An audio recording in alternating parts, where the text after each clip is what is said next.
This week we'll be discussing elliptic curves. So the assigned reading out of the book for this week was a couple of sections out of chapter 5 from A Mathematical Introduction to Cryptography. Elliptic curves kind of have a reputation of being kind of moon mathy, and indeed they're sort of the enabling group structure that allows us to do a lot of fairly interesting things. Um, excuse me. Including elliptic curve or including pairing-based cryptography, which is sort of the foundation of a lot of O of one verification ZK proof magic that happens. Um, Now we're going to go. I think we might get to pairings towards the end of this chapter. But at the end of the day, it's sort of worth emphasizing that elliptic curve point addition may be sort of unintuitive as a group operation. But the sort of things to take out of elliptic curve cryptography are sort of, at the end of the day, you're working with a group. And you can sort of maintain that intuition up until the sort of point where you have to dive off and say, okay, it's a group with a couple of extra things in it. And usually the couple of extra things are going to be how we represent that group such that we can get efficient computation. Some elliptic curves are easier to compute over than others. Um, Other things include things like pairings, which allow us to effectively add one further operation from between groups, which I'll explain in maybe towards the end of this session. So elliptic curve point addition is maybe geometrically unintuitive, but it defines a group operation, and that's the real thing to take out of elliptic curves. And up until that point, you can sort of think elliptic curve is group. Um, so yeah. Thanks everyone for joining at an unusual time today. I will not be able to, or I would not have been able to make the later schedule. Now, in the course notes for this week, which you should be able to find on the website, there are resources posted, links that are alternative guides to elliptic curves, if you would like to go deeper. Personal favorite of mine, I think I've recommended before in a different context, is this Explained from First Principles site, which kind of gets into the nitty gritty with pretty good diagrams and sometimes even interactive sort of simulations where you can poke around and play with stuff. So yeah, let's dive into elliptic curves. So the first sort of model of elliptic curve that you might have is the algebraic model would be this y squared equals function of x sort of expression. And that's a sort of that is the algebraic encoding of an elliptic curve, or of an elliptic curve in short Weierstrass form. And it's convenient because it's literally what you might be implementing is something like this. But in some cases, you'll be implementing something other than that. But before we get to the other than that, the sort of appearance of elliptic curves can be sort of baffling the first time you see them. And developing an intuition for them is sometimes quite helpful. But the ultimate thing here is, out of these elliptic curves here on the left, the only one of them that would be entirely unacceptable for cryptography is this pointed one with a cusp, because that's the sign of the elliptic curve having or having a zero discriminant. And we'll get to exactly what having a zero discriminant means in a little bit, I think. But ultimately, elliptic curves, basically, they're just useful structures for us to define our group. And that's sort of how we think about it. I could be wrong that this is the only zero discriminant elliptic curve in this group. Actually, no, this entire row is zero discriminant, maybe. Or, okay, I haven't taken a strong look at that, but we'll get through it. Oh yeah, okay, so A is 0 here, and B is 0, so then that is. I'll stop nattering about that. So the main intuition for the geometric sort of form of elliptic point addition, as you've probably seen by this point, is that when you add 2 points on an elliptic curve, you find the third point where the line would intersect the curve and you reflect it across the x-axis. And the algebraic computation here is a little bit involved. So we tend to think in terms of the geometric picture and add in terms of the algebraic picture, which is sort of referential to a field of mathematics that sort of reveals that humans aren't actually that good about thinking in algebra, so we prefer to think in geometry. And so elliptic curve thinking in the sort of adding across or reflecting across the y-axis is sort of one example of that we prefer to think in terms of pictures than in terms of moving parts of equations.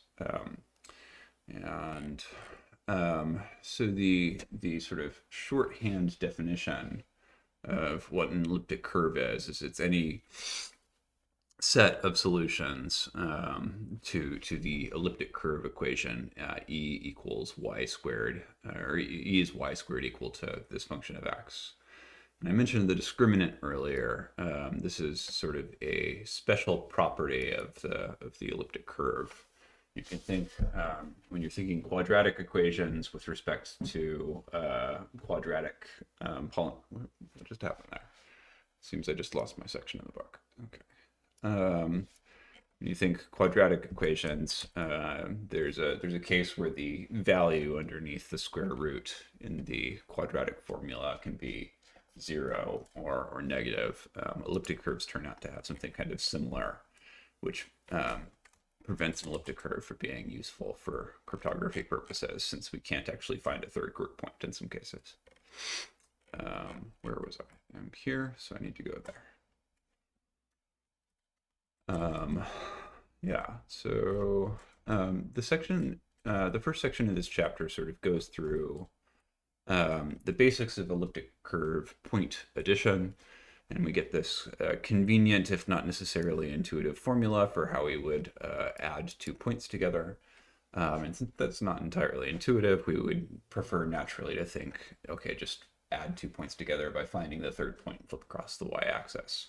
And then when it comes to actually doing that computation, we maybe use this as our implementation formula.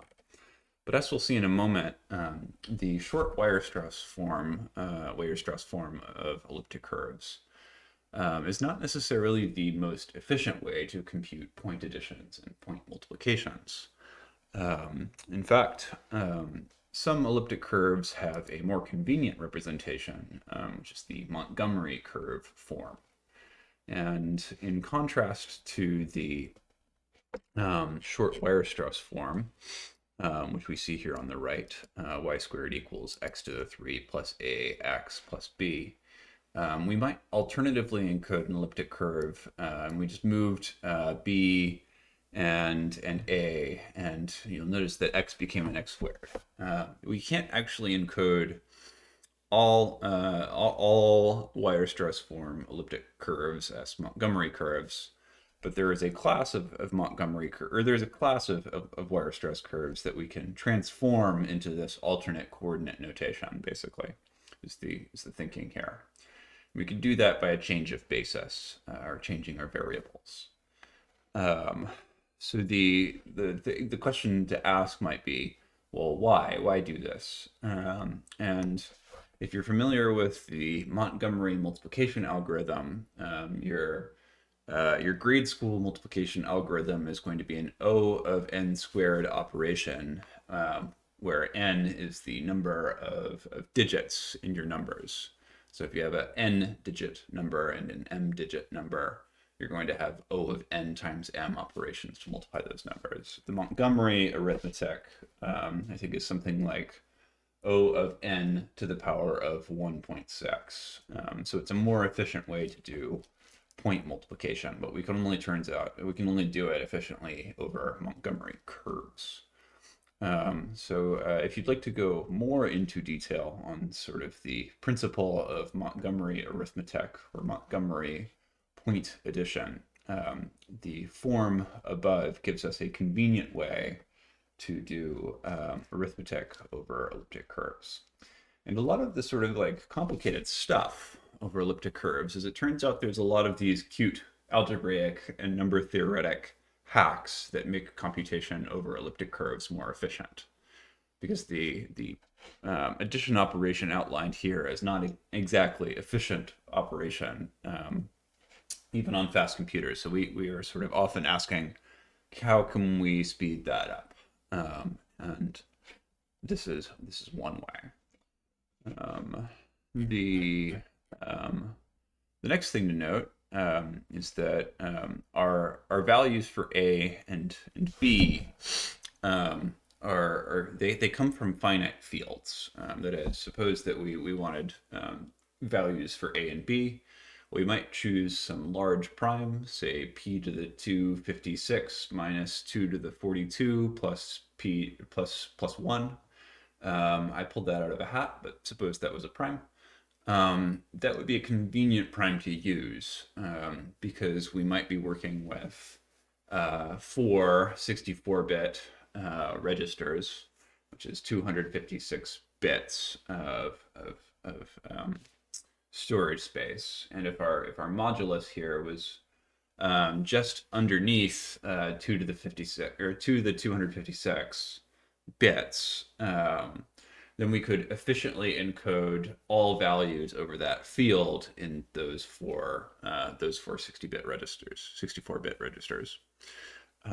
So even if it was true before that when we weren't using elliptic curves, that we prefer our modulus to be around a multiple of 2 to the 64, it continues to be true here, because in fact what we're going to be doing a lot of the time when we do elliptic curve arithmetic implemented over your elliptic curve implementation, we're taking a lot of the time these sort of scalar values, these point values, and we're going to be adding them together according to some preferably more efficient group law than the generic one that we saw above. And the most efficient way to do that is over appropriately sized prime fields. So I think it's either this section or the next section that introduces the question of how many points are there. Yeah, it's this section. So the natural question to answer or to want to answer is, suppose that you have an elliptic curve and it's over some prime field, say the prime field is 7, or say the prime field is 2 to the 64 bits, or 2 to the 256 bits, or whatever. How many elements will there be in this group? And further, how do we find a generator? The question of how to find a generator should remind you of previous sections, that if we can find a group element, if we can first know the size of the group, and if we can second find a group element that has maximal prime order in each of the possible subgroups, then we can sort of stitch together a generator for the elliptic curve group G. Now, if that did not make sense, I would invite you to revisit previous sections, because the sort of intuition for how to find a generator for a group doesn't change whether we're using elliptic curve groups or groups based in the integers. But our coefficients for our elliptic curve points are still going to be based in the integers. Now, Skonov asked, is Montgomery's shift and scale or more complicated?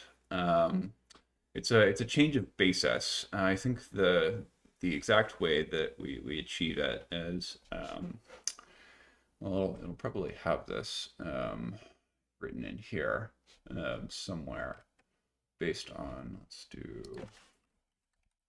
Weyer. Equivalence with Weierstrass, yeah. So to obtain, we can always go from a Montgomery form to a Weierstrass form, but not all Weierstrass form elliptic curves can be transformed into a Montgomery form elliptic curve. So to obtain a Weierstrass form here, it is sufficient to replace in this elliptic curve u with the variable this. So yeah, we're just doing a change of variables, where it looks like this equation is produced by that transformation. And the end of the day, the transformation from x to y to t and v. Yeah. And then after some, okay, so this is the kind of computation that you look at and either nod your head or do once and forget about. Basically, the entire the entire premise here is ultimately we can do this. We can do this change of basis, swap out u and v, and obtain an equivalent form to the short Weierstrass form elliptic curve that you might be more familiar with, and move from that to this other Weierstrass, or from to this Montgomery form, which makes arithmetic simple. Yeah, hopefully that was. Yeah, so is it shift and scale? It's just a convenient change of basis. Thanks for the question. All right, so back to this section, or maybe I should ask before I move on. Are there any other questions about the first section from an introduction to mathematical cryptography on elliptic curves?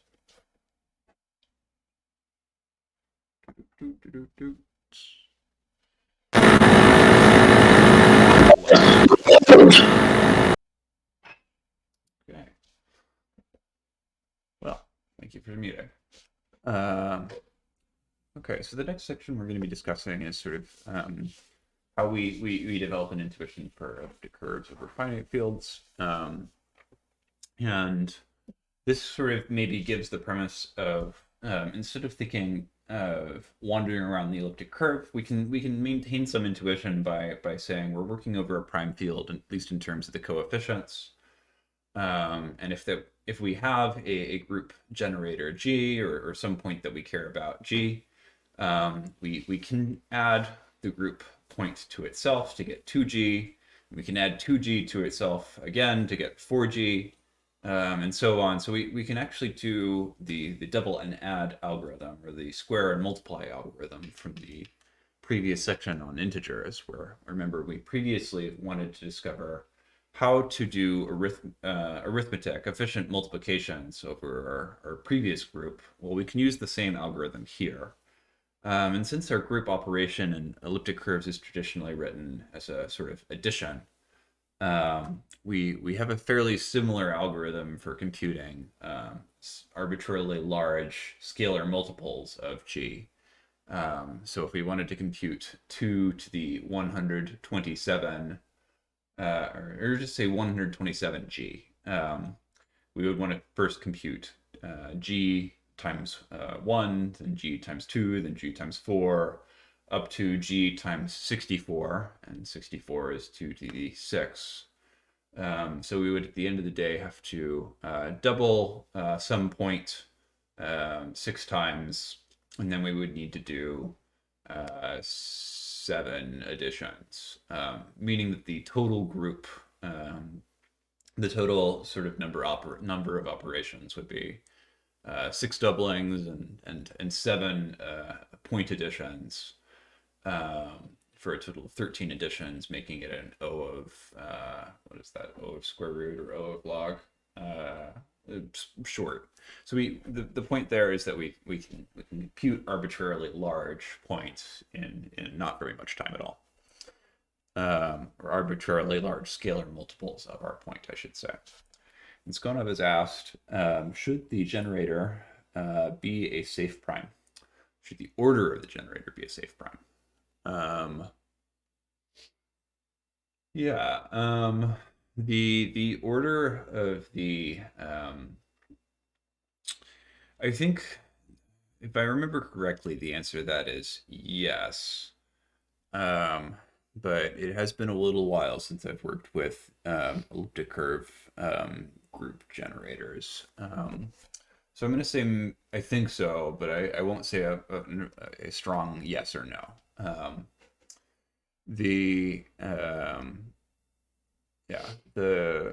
do we go? Oh yeah, we're right here.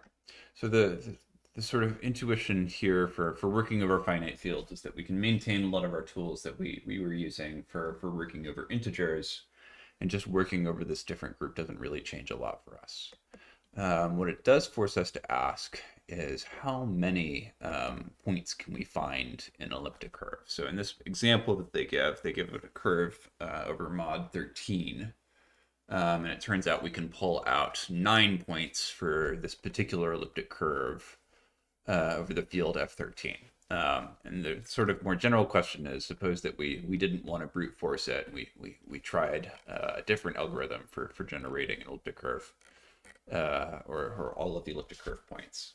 Well, of course, if we wanted to find the order of a generator where that order was greater than 2 to the 128, as will often be the case, we usually want our generator to have some order around 2 to the 256. Obviously, just brute forcing all of the elements is going to take a very, very long time.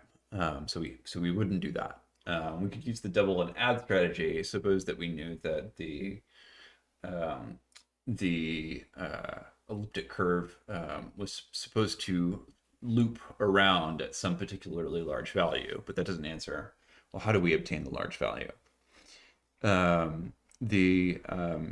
Let E, so theorem 5.9 presents that we have this idea, we have an elliptic curve, and we have, maybe we were looking at the wrong one. I think we wanted the next one. Yeah, so Haas's theorem basically gives us this idea of roughly how many elliptic curve points there should be in our particular group, and then finally the quantity of points, p plus 1 minus the total number of curve points, is somewhat referred to, is often referred to as the trace of Frobenius, since this has some relation to the Frobenius map, which I suppose we won't get to today. A lot of elliptic curve cryptography is sort of rabbit holes, mathematical rabbit holes that you fall into and then never escape from, which is sort of a joke, but there's lots of sort of long dead mathematicians who pop up who have said significant things about elliptic curves. Let's see, where are we going to go from there? Oh yeah, well, let's talk about cryptography finally. The elliptic curve discrete log problem is basically similar to the discrete log problem over the integers. But the only main difference is that we make a change of notation, where before we were using a multiplicative notation to denote group points. We were trying to solve the question g to the x equals h. We tend to work over this additive notation in elliptic curve cryptography, where if p was our point that we were computing over, g to the x is in this case equivalent to n times p, since really the only thing that changed here is our notation changed. We went from a multiplicative notation to an additive notation, and so now multiplication is hard to invert, as opposed to over the integers. Of course, multiplication is easy to invert with the extended Euclidean algorithm. Now we have the extended Euclidean algorithm is easy to invert addition, but not multiplication. So that's a fairly simple but somewhat might catch you up transition if you sort of develop all your intuition over this multiplicative operation. And as I mentioned before, we get our double and add algorithm back, which allows us to efficiently compute points over elliptic curves. And it works exactly the same way as the square and multiply algorithm over multiplications. And then we get to another review, which is the Shanks. You might remember the Shanks baby step algorithm from chapter 2, about 2 weeks ago. We have a recurring a revisit of the same algorithm. And this section, to some extent, is just rehashing parts of chapter 2 to remind you that at the end of the day, we're still working in a group, and our algorithms for collision and for double and add or square and multiply, all of these were effectively generic, that we could use them in any group, including the elliptic curve group that we're now operating over. So the Shanks baby step algorithm from section 2.7 still works here. So we can find a collision to solve the elliptic curve discrete log problem over an elliptic curve in square root of the number, square root of prime steps. So to answer Skonov's question, and I believe I'm speaking correctly here, and this is based on intuition. If all things over groups are the same here, like we would at least want our group elements to have large prime order. But if we could find that the order of group element G was composite, that is, if group element G was the product of small primes, then we would be able to use the Chinese remainder theorem to decompose our group element into some other elements that were more convenient to work over, and then stitch back together an answer to the discrete log problem over an arbitrary group, including elliptic curve groups. So I'm reasonably confident that you would want the order of your generator over any group to be prime. But I think the takeaway here is that why do we use safe primes? It's because there are ways to decompose. If an element has order that is not a safe prime, the Chinese remainder theorem is a sort of tool to hack a harder problem into an easier problem. So if you aren't familiar or don't remember the Chinese remainder theorem from section 2, it's a pretty powerful tool in the adversary tool belt, and is sort of worth having an intuition for. And then I think section 5.4 presents sort of the basis for elliptic curve key exchange. So ECDH is reasonably straightforward. It's basically the same algorithm as the key exchange over the integers, so we're not going to spend much time on it. And they further go on to describe the Elgamal public key crypto system. And again, this is basically the same algorithm that we described in chapter 2. The only difference being that we're now working over elliptic curves, and we're using additive notation instead of multiplicative notation. And these are sort of good exercises if you don't feel super comfortable yet with elliptic curves. It's worth taking a piece of paper or a whiteboard and writing down these algorithms and proving to yourself that they are in fact identical to their integer-based or multiplicative field-based counterparts. Last, I think I assigned this section, which goes into a bit of the history about elliptic curves, and is worth a read. What this history section sort of misses, or what they hit on the head, is that elliptic curves were sort of regarded by the cryptography community as voodoo dark magic for kind of a while, because frankly they hadn't been very well studied, and anything that's not super well studied is sort of suspicious to a cryptographer. So elliptic curves really didn't start becoming like heavily used until about the decade that this book came out, and part of that was due to patent laws, and part of that was due to issues with how much the field had actually been studied. But in particular, the algorithms that were being pushed up until the mid 2000s were being somewhat pushed besides NIST, or NIST had standardized maybe one major algorithm up to this sort of point of the mid 2000s, and that was like DES. And the 2000s come around and they standardize AES to replace that. But the government wasn't really in the business of pushing strong cryptography, and so the sort of proponents of who was pushing cryptography for was mostly companies, and the largest company for a good while was the RSA company, the company developed by the three MIT researchers that I think incorporated in the late 70s or early 80s.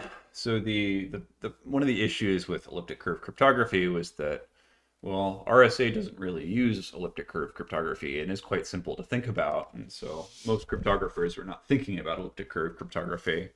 And then besides that, there were other patent issues that I think we discussed the Schnorr signature scheme last week. The Schnorr signature scheme, which is now quite popular, was under patent until 2008. So it would be most efficient to implement that over an elliptic curve, but we've only really started to use elliptic curves seriously in our implementations, maybe in the last 2 decades, which this book came out in 2008, so that's about 15 years ago. So elliptic curves had started to basically become more popular before this book had come out, but it wasn't yet, I think, the current situation where almost all of our asymmetric crypto is moving towards or is already using elliptic curves. And now I think I left section 5.6 and 5.7 unassigned. They are methods for sort of factoring and moving around elliptic curves. I think the sort of like intuition here is how you take an elliptic curve and transform it into something that is more convenient. And as I mentioned with the section on Montgomery curves, there are several things that we do to make our curves more convenient. One of them is this sort of Weierstrass to Montgomery form transformation. Another is the sort of treatment of elliptic curve points as projective points, which I don't know if we'll get to today, but there's a good section on that in this other book. Oh yeah, I think I actually might have forgotten to bring this up. I thought this was a really good graphic. Can all elliptic curves? No, that is not true. Not all curves can be represented in Montgomery form, but all Montgomery form curves can be represented in Weierstrass form. And for the intuition there, you might visit either the Wikipedia article on Montgomery form elliptic curves. It gives the equivalence relation, but only elliptic curves that satisfy certain conditions have an inverse mapping back to Montgomery form. So there's more on this here. Next, oh yeah, so a good intuition for why we use elliptic curves in the first place is that this is what they look like in sort of a geometric interpretation over, say, the rationals. But over a finite field, suppose that we use some finite field here for the x-axis and the y-axis. This is what an elliptic curve looks like, and it looks like noise. It is symmetric noise. That is, you can see a line of symmetry here, but you should be expecting that since all points that are positive over the x-axis and negative over the x-axis, we should expect those to be reflected. So the only real structure in this noise that you should be able to recognize is, of course, that there should be a line of reflection around the x-axis, and that's exactly what we observe. But other than that, elliptic curves look pretty much just like a noise field, which is great for cryptography because we sort of get this distribution of effectively random points over some field of coordinates.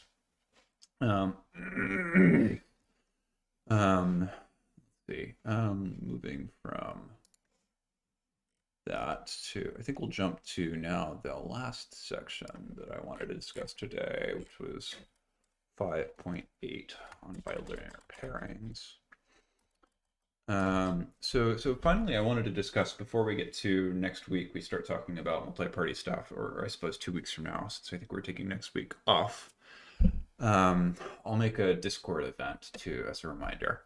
The sort of significance of bilinear pairings is that if we treat the group operation for elliptic curves as addition, then we don't have a sort of intuition for what it would mean to multiply 2 points on a curve together, two elliptic curve points together. We don't really have like the equivalent of, say, multiply 2 integers together. And this would be just generally true. Like if you have an x and y coordinate for 2 points on the Cartesian plane, what would it mean to square that point? Would you do a dot product with the x and y coordinates of another point? Well, of course, this we sort of have revealed, like elliptic curves don't really have this sort of intuition for what multiplication would mean. And over the Cartesian plane, a dot product is exactly sort of like an intuition for how we might produce a product. And it's in particular something that we might describe as a bilinear operation over points in that plane. So at the end of the sort of the day here, like what we're looking for when we say bilinear pairing is we're looking for certain algebraic properties to be held constant. And the property over, and so they bring up dot products here. The thing that we specifically want when we obtain a pairing is that we want our pairing to be preserved if we switch the order of the elements. So if V is some elliptic curve point and W is some elliptic curve point, then we want some structure to be preserved when we swap them. So if you think of most functions here, if it's just f of x comma y equals x plus y, and of course you can preserve the order. Or if it's f of x comma y equals x minus y, you can preserve some order. But we do want a little bit more structure than basically that would produce. In particular, we want to be able to move coefficients outside of the mapping. That is, we would like to say that if we move this coefficient a1 outside of the supposed mapping beta here, that it would be equivalent for a1 to exist as a coefficient of and then there's a couple of operation sort of things here. First is that we want to be able to separate v1 plus v2 into the pairing of v1 and v2. We want to be able to move scalars outside of the operation, and then finally we want we would ideally like to have an alternating map, though I think the alternating property is not often achieved, or not achieved in most pairings. And we know of two ways to compute pairings of elliptic curves: the Weyl pairing and I think the Tate pairing. But basically, what we win by obtaining these pairings is we obtain a way to effectively multiply points, and we only get one computation of the multiplication. We can't continually multiply points because usually if we multiply 2 points, we might say have our final point that we get not be in the curve that we multiplied from. That is, if maybe the intuition here would be if we were in the integers and we multiplied two-dimensional vectors, our dot product is going to give us a one-dimensional vector, so it's not going to be back in the two-dimensional vector space. But it preserves certain properties that are extremely convenient. In particular, it gives us a way to sort of say, if you know that the pairing of some polynomials is going to preserve some operation, we can do a probabilistic check, sort of in a prover verifier model. We can use this sort of property that we can do this multiplication. We can sort of hide the inputs to the function, and only reveal this sort of small output of our pairing function, which is computationally binding. That was basically as clear as mud. So maybe we'll go over that a bit more detailed next week. But the way we sort of compute pairings is somewhat algebraically involved, and I don't think there's really a good geometric intuition for it. But the basic premise here is that we compute these pairings, and ultimately they allow us to do some interesting stuff. It's quite useful from a cryptography perspective. So if you'd like to go into the algebra on the Weyl pairing, ultimately we'll sort of come out with this premise that we can compute these bilinear pairings over elliptic curves, and they obtain some useful results for us. Um, in particular, the one of the main uses of bilinear pairings in zero knowledge is that if we wanted to prove that we had, say, some O of n function, we had computed some O of n function. We can return an O of one proof that we computed the function. And this is quite powerful. It basically says that if I am some untrusted cloud machine, um, and I want to be sort of the untrusted, or I'm the untrusted cloud machine that's going to do some computation for you. I can come back and say, here's a O of one proof that you can check that I did everything correctly. So it's a way of binding a untrusted server to the result of their computation. And yeah. So I suppose before we move on to talking about last week's homework, I think I'm going to open it up for any questions that came up over the course of that section. I think we're also going to talk about some implementation stuff.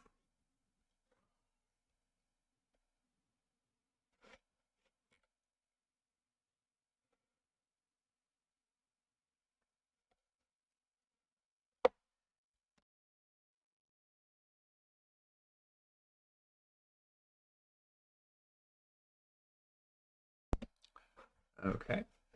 I think one thing to cover before we move on to talking about last week's homework would be to talk a little bit about,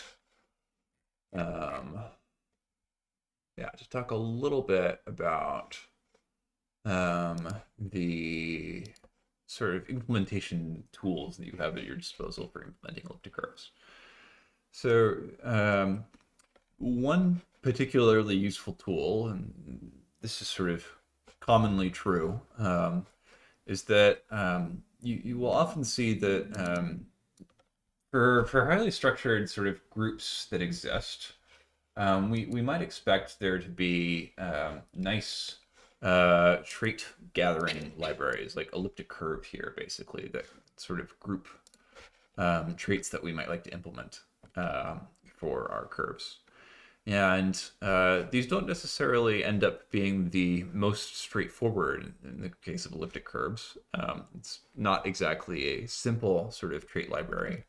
But we ultimately sort of can reduce the problem of implementing an elliptic curve to if you sort of understand what each of these traits is guaranteeing. You can get a zero-sized type, or you can get a sort of implementation that is largely sort of basically implemented for you, more or less. That is, this sort of trait library approach will say, here's all the things you got to do, plus or minus a couple of things that you might have to do on your own. And maybe you can like go to some library and say like, okay, well, here's exactly what they would have done, and kind of reason your way back to that. One other thing that I'm going to point out is that in at least some cases, and at least in this case, a lot of the implementation details of the actual scalar arithmetic used in the standard Rust crypto library is generated by an MIT project called Fiat Crypto. And this is pretty cool, I think, just from the perspective of crypto primitives being generated by formal verification stuff, or basically we take a COQ spec, and the premise of fiat crypto is that they take this spec and they generate implementations in C, Java, and some other languages, and Rust. So a lot of the implementations in the Rust crypto library are in fact strictly generated by the Fiat Crypto MIT open source project.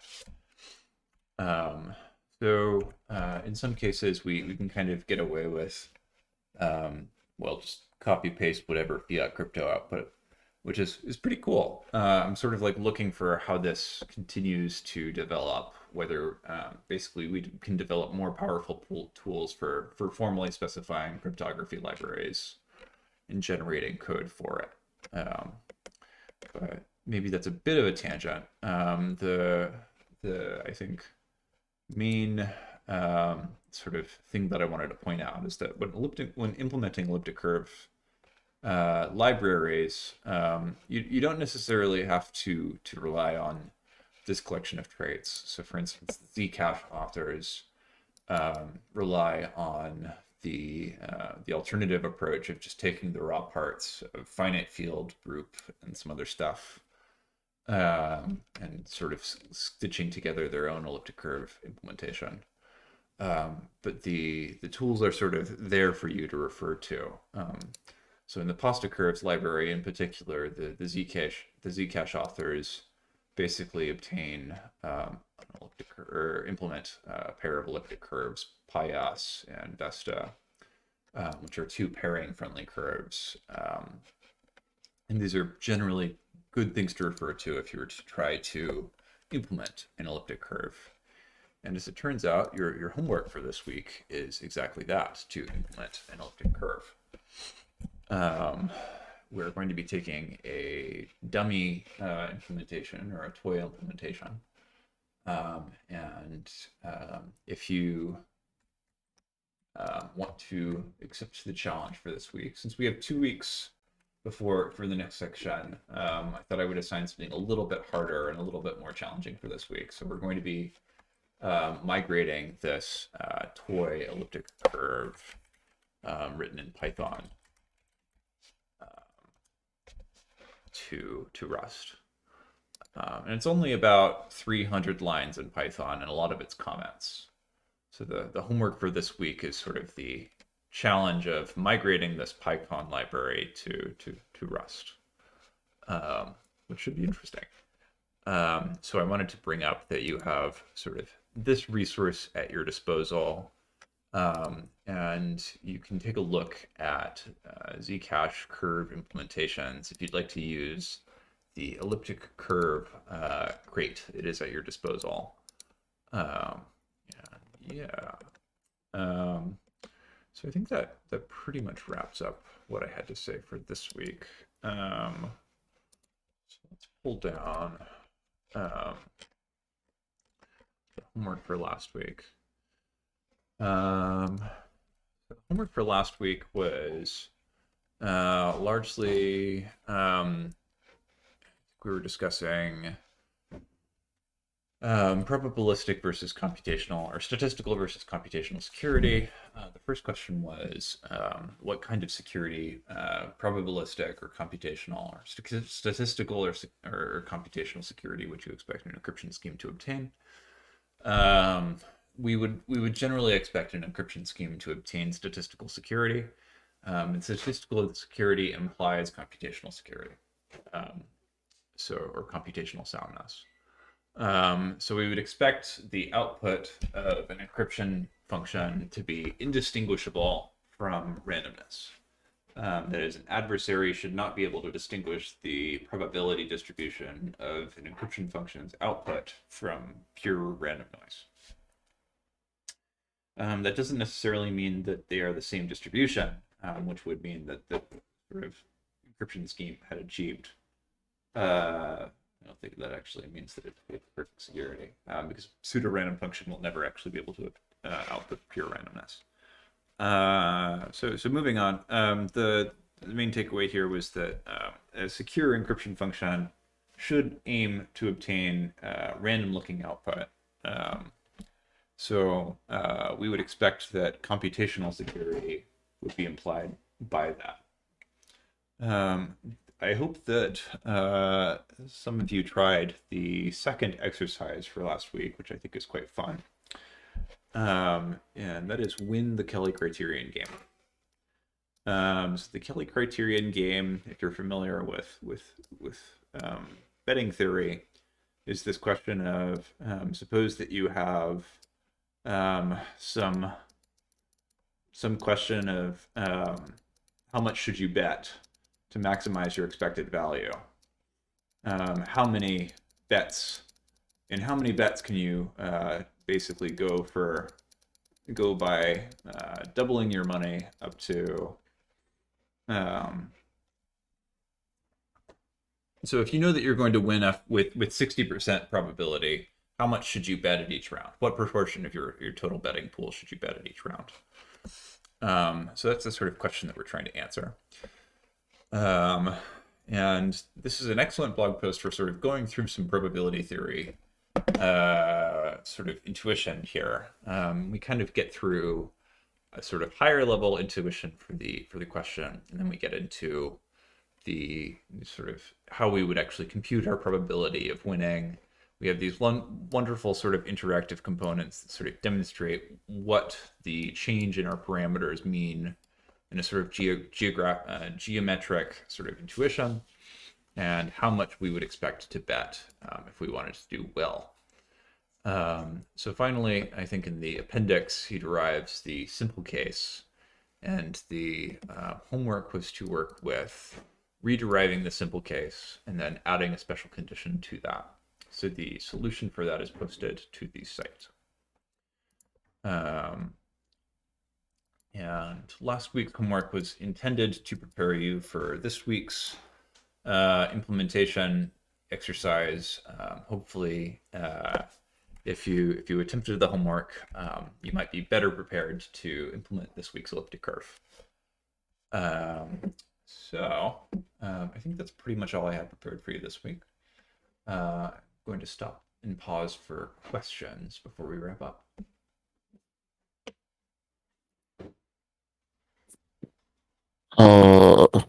Actually, do we have time for the questions? Since I would hate to risk your flight.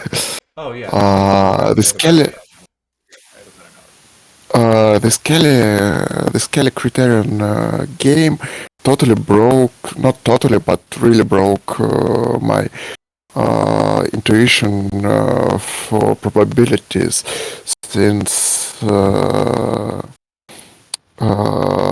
they have this marvelous graphs, and when you put the probabilities at 50%, they show you that you will be that the only that any portion, any fraction of money that you will bet will lead you to losing of at infinity all of your money, or in 10 steps some portion of it.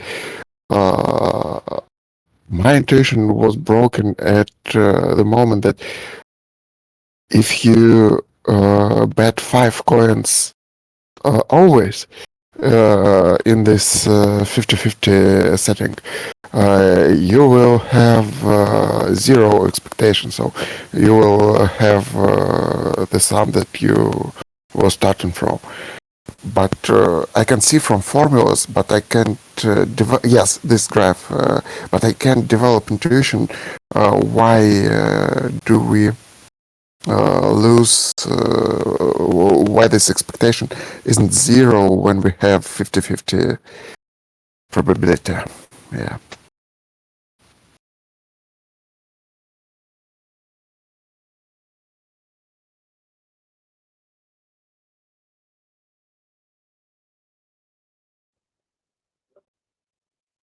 Also, they note that actually it's not that important if we fix the fraction of our wealth for betting, or if we can amend it during the game. They say that the result would be the same. I don't know if you have this something to something to repair this intuition of mine.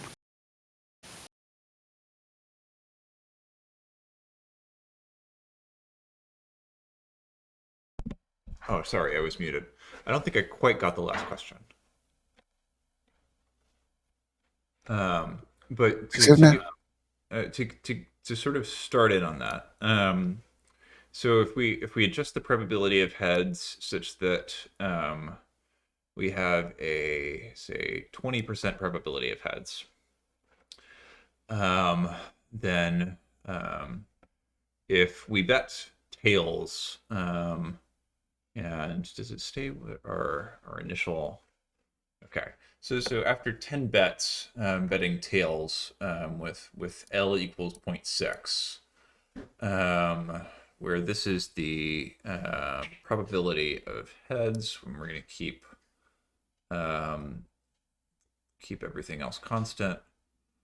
If I say 80% probability of heads with L equals 0.6, I think what it's suggesting here is that our median return is going to be this value. I think it's a bit sloppy that it doesn't say what our starting value is going to be. I guess it's going to be 25. It's suggesting that we should bet 0.6 of our total pool, and that we expect to get back at the median 0.6 times the size of our expected betting pool. I think the actual calculation for what we expect the betting pool to be is basically an expected value calculation. I'm not actually sure if they're computing the median or the mean here, but it does insist the median. Yeah, I would have to dig a little bit more into this to sort of, I think, explain it, which I don't think I'd be able to do in a couple of minutes. But yeah, I'm glad it broke your intuition. It's not a totally intuitive game. Thank you. And the second question that I've got, it's much more quicker. In this implementation of Schnorr signature for Taproot, uh, it is it has random nonce and not any kind of how do you say, deterministic, not any kind of deterministic. What is the reason? I don't know. Why Taproot decided to not to go with the deterministic variant? Um, I don't know why Taproot didn't implement VLS as opposed to Schnorr. It might be because Schnorr is older, and they were opting for the conservative risk calculation. But why they would not opt for a deterministic signature scheme, I think Schnorr also allows for several sort of Schnorr adjacent signature schemes, most significantly adapter signatures, where adapter signatures, if we grab an adapter signature, basically allows for a sort of kind of exchange, multi-party exchange that I think Bitcoin has been aiming to implement for some time, and they basically needed support for Schnorr signatures at the base layer, or at least that's what my understanding was, is that Schnorr's signature scheme being particularly flexible to sort of minor sort of tweaks, means that this particular signature scheme could be implemented with Schnorr support. So there's one possible reason, but I don't have all of the reasons, unfortunately. Wow. Could you drop this link into the chat? To just Yeah, for sure. Okay. have it. Thanks a lot. Thank you. Yeah. All right. Thanks, everyone. Is there any other questions before we wrap up? Give a couple seconds here. Ooh, that's good. That's a great meme. Good meme. Okay. Thanks everyone, and see you next week. Or in 2 weeks, sorry.